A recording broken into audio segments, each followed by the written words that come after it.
Rubber উৎপাদক সমিতি, এটা সারা ভারত কৃষক সভার একটি সংগঠন। ত্রিপুরার রাবার চাষের আজকে বিরাট সংকট তৈরি হয়েছে। নতুন বাগান সম্প্রসারণ নেই, রাবারের দাম কমে গেছে, রাবারে একটা বিরাট রোগ দেখা দিয়েছে।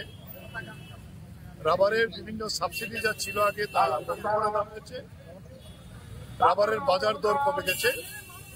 এই ধরনের 21টা দাবি নিয়ে আমরা আজকে চিফ সেক্রেটারি নিকট, রাজ্যের মুখ্য সচিবের নিকট গণ ডেপুটেশন সংগঠিত আমরা করছি।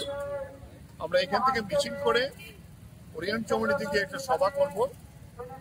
এই সভার পরে চিফ সেক্রেটারি আমাদের সময় দিয়েছেন বিকাল 4টার সময় আমাদের 6 জনের প্রতিনিধি দল মুখ্য সচিবের কাছে আমাদের 21 দফা দাবি সঙ্গে তুলে দেবে এবং ওনার সঙ্গে আলোচনা আমরা করবো। এই হলো আজকে।